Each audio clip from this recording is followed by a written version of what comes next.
ولا تحملنا ما لا طاقة لنا به واعف عنا واغفر لنا وارحمنا۔ السلام علیکم ورحمۃ اللہ وبرکاتہ۔ جی آئیے اپنے سبق کی طرف۔ پچھلی ہماری 24 آیات ہو چکی تھی اور اب انشاءاللہ 25ویں آیت کرتے ہیں، اور یہ ہے پارہ نمبر 5 شروع ہو چکا تھا ہمارا۔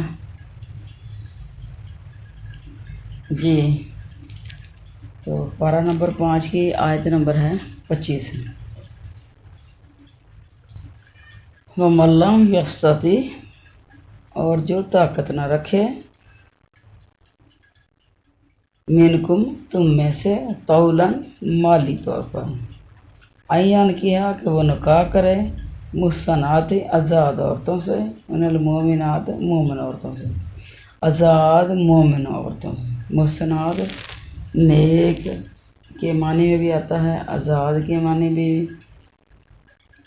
فمما، تو ان سے کر لے جن کے ہیں ملکت مالک ہیں، ایمانکم تمہارے دائیں ہاتھ۔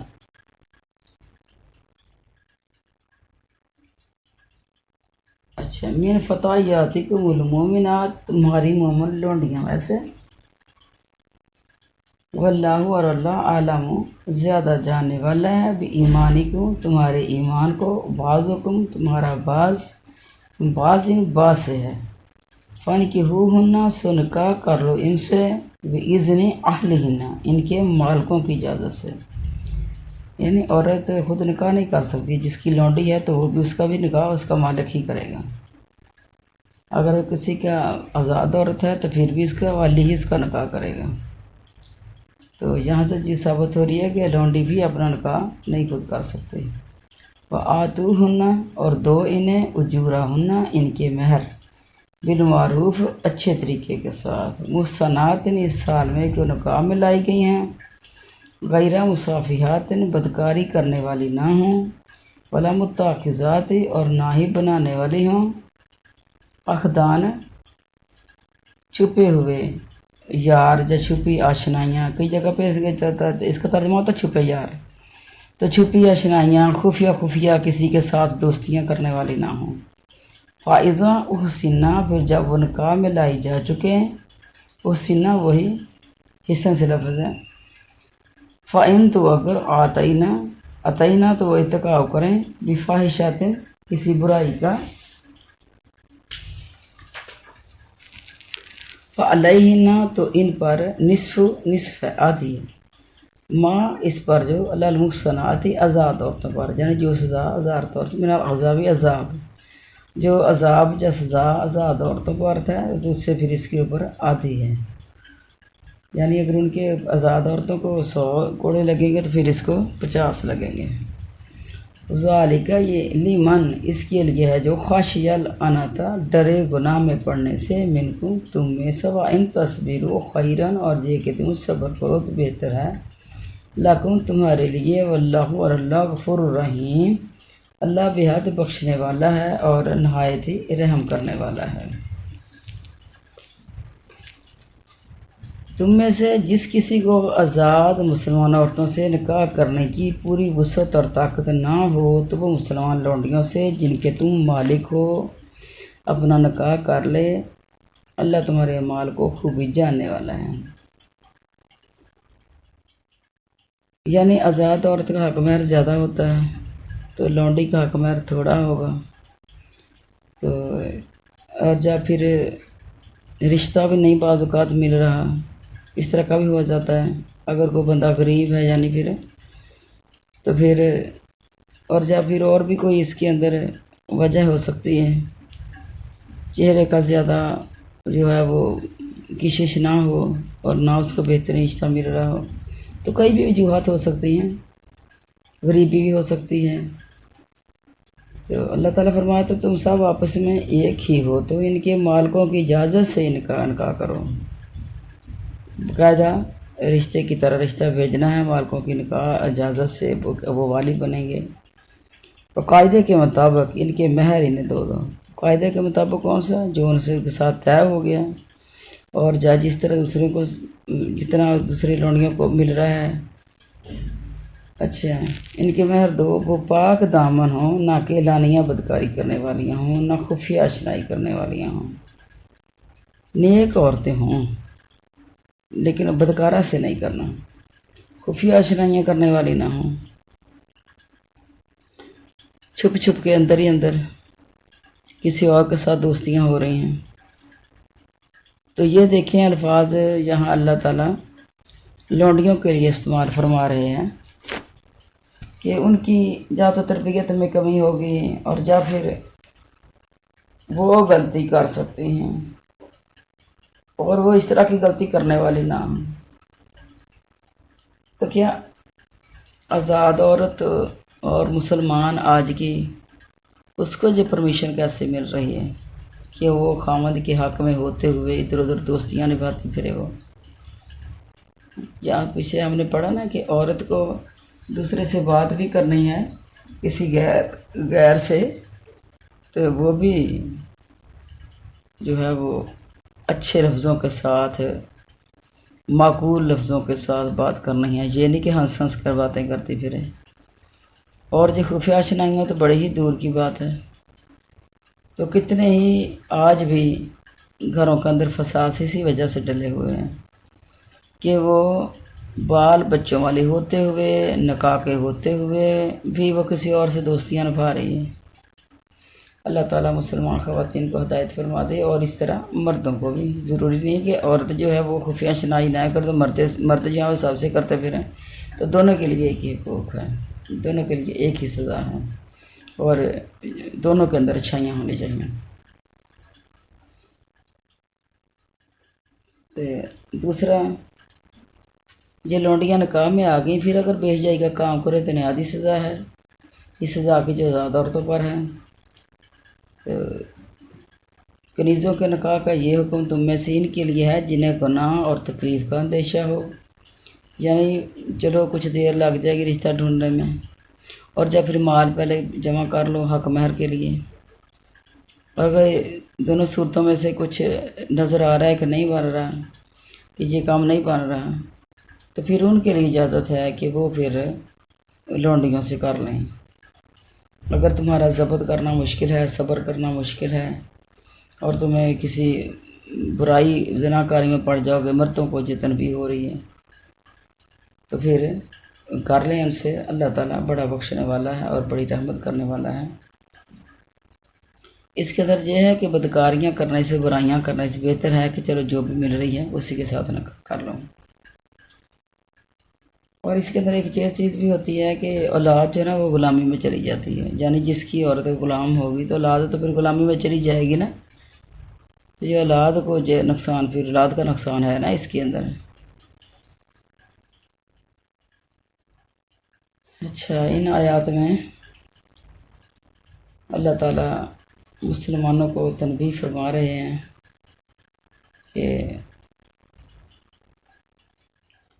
ان طریقے سے آپ نے دنیا کے اندر زندگیاں گزارنی ہیں، نکاح کے ساتھ اپنی زندگی کو آسان بنانا ہے۔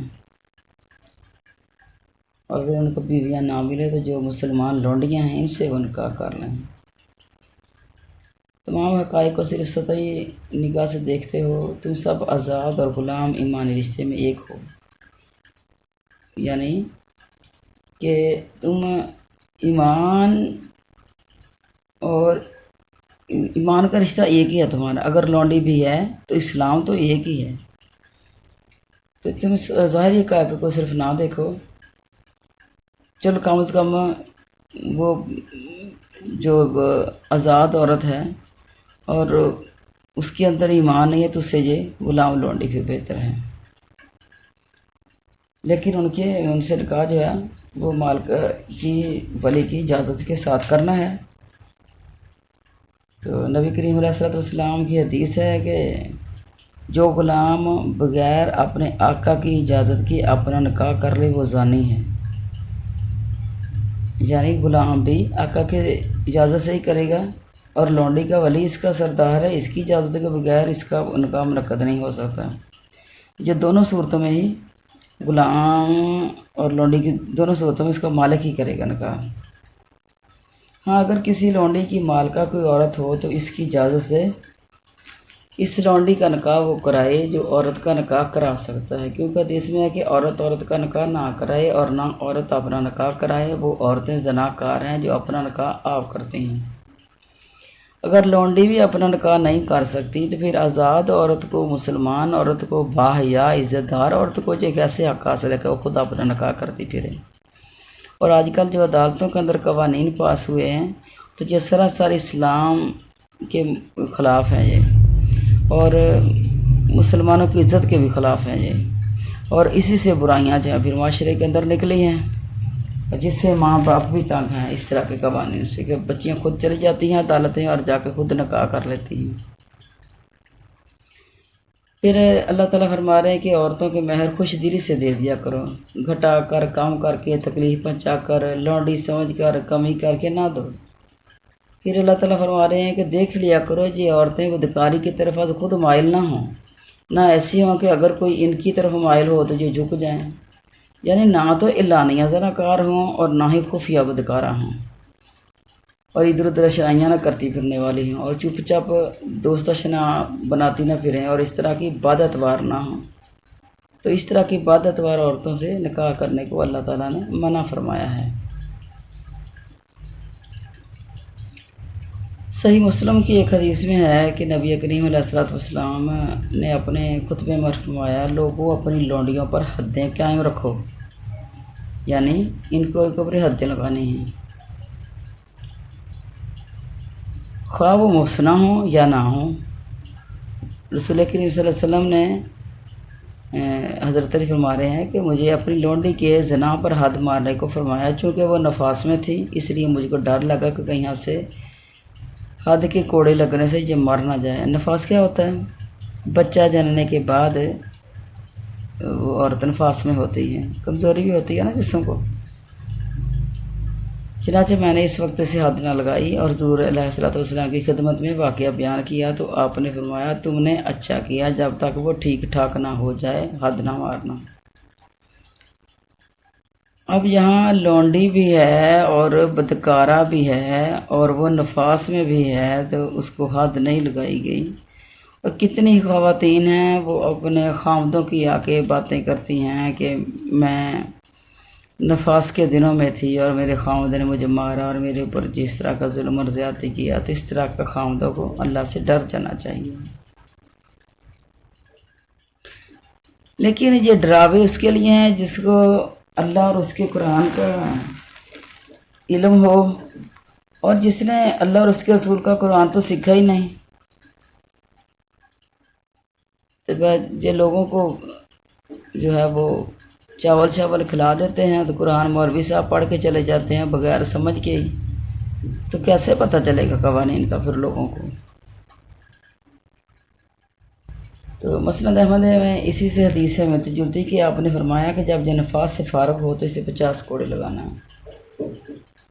حضرت ابو ہریرہ رضی اللہ عنہ فرماتے ہیں کہ میں نے حضور علیہ الصلوۃ والسلام سے سنا، فرماتے تھے جب تم میں سے کسی کی لونڈی زنا کرے اور زنا ظاہر ہو جائے تو اسے وہ حد مارے اور برا بھلا نہ کہے، اگر دوبارہ زنا کرے تو بھی حد لگائے اسے، اگر تیسری مرتبہ بھی اسی طرح یہی بدکاری کی ہے تو وہ بھی ظاہر ہو جائے تو اسے بیچ ڈالے، اگرچہ بالوں کی رسی کے بدلے ہی ہو۔ یعنی اگر وہ بار بار کوڑے کھانے کے باوجود بھی اس طرح کرتی ہے تو اس کو بیچ ڈالو پھر۔ صحیح مسلم بھی ہے کہ جب 3 بار یہ فعل اس سے سازت ہو چکے تو اس کو 4تھی دفعہ بیچ تو فروخت کر دے۔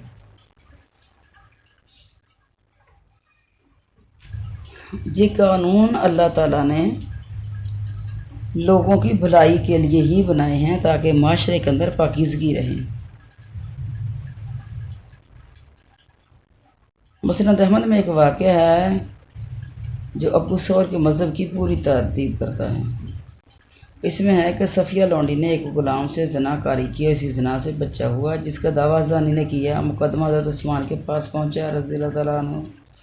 آپ نے حضرت علی کو اس کا تصفیہ سونپا۔ علی رضی اللہ عنہ نے فرمایا اس میں وہی فیصلہ کروں گا جو نبی کے صلی اللہ علیہ وسلم کا فیصلہ ہے۔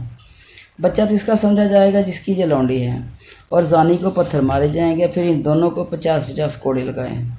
یہ بھی کہا گیا ہے کہ یعنی یہ آیات جو ہیں اسی مفہوم میں نازل ہوئی ہیں، جو اسی مفہوم کی یہ آیات ہیں۔ اللہ تعالیٰ نے جو قوانین بنائے ہیں ان قوانین کی ہمیں حفاظت کرنی چاہیے، اور اللہ تعالیٰ کے بنائے ہوئے قوانین کو اپنے معاشرے کے اندر لاگو کرنا چاہیے۔ آگے چلتے ہیں۔ یرید اللہ، اللہ چاہتا ہے، لیبینا کہ کھول کر بیان کر دے، لکم تمہارے لیے، ویہدیکم اور تمہیں چلائے، سنن الذین ان لوگوں کے طریقوں پر جو من قبلکم تم سے پہلے تھے، ویتوب اور مہربانی فرمائے، علیکم تم پر، واللہ اور اللہ، علیم حکیم، اللہ سارا کچھ جاننے والا ہے اور کمال حکمت والا ہے۔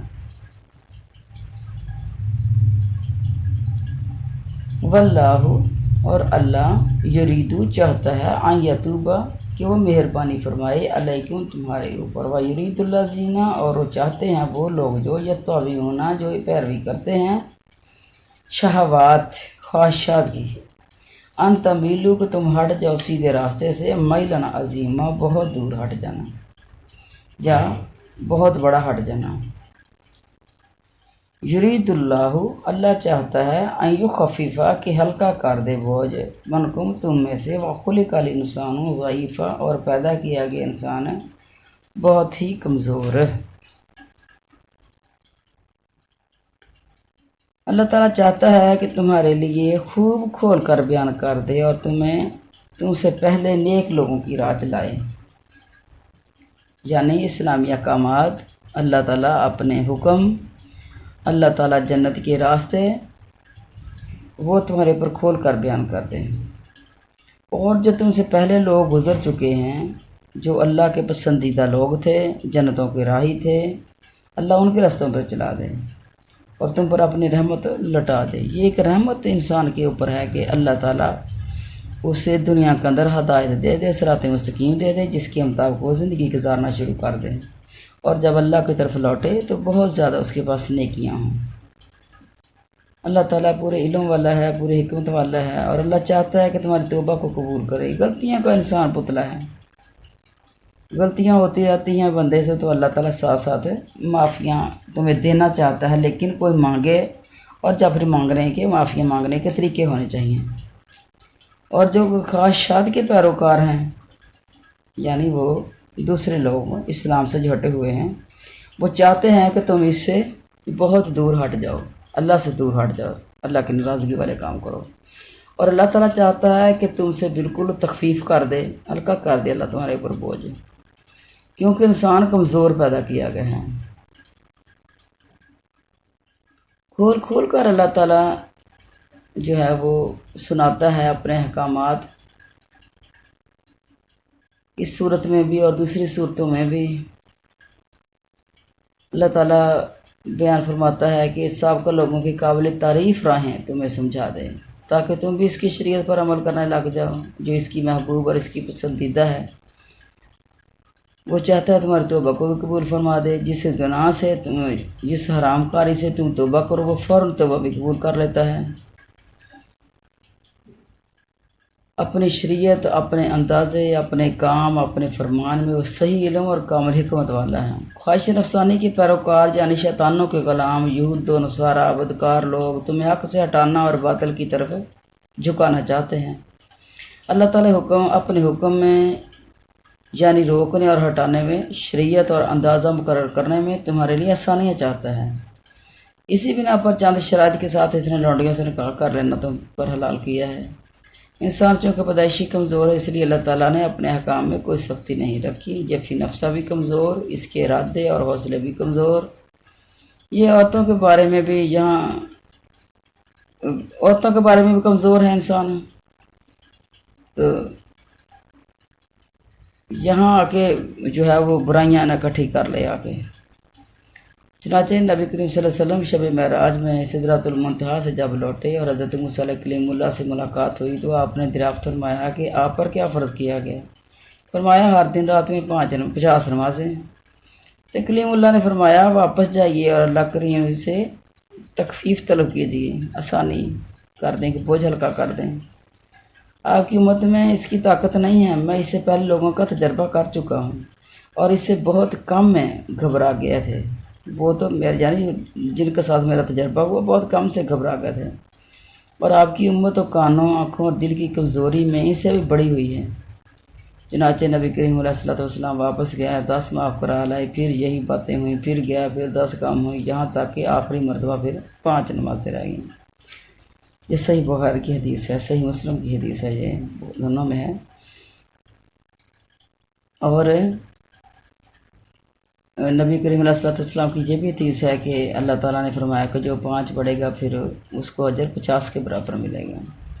تو جو لوگ نمازوں کو ضائع کرتے ہیں تو ان کو سوچنا چاہیے کہ ہم اپنی 5 کو نہیں ضائع کر رہے، ہم اپنی 50 کو ضائع کر رہے ہیں۔ نمازوں کی حفاظت کے بارے میں بہت زیادہ احادیث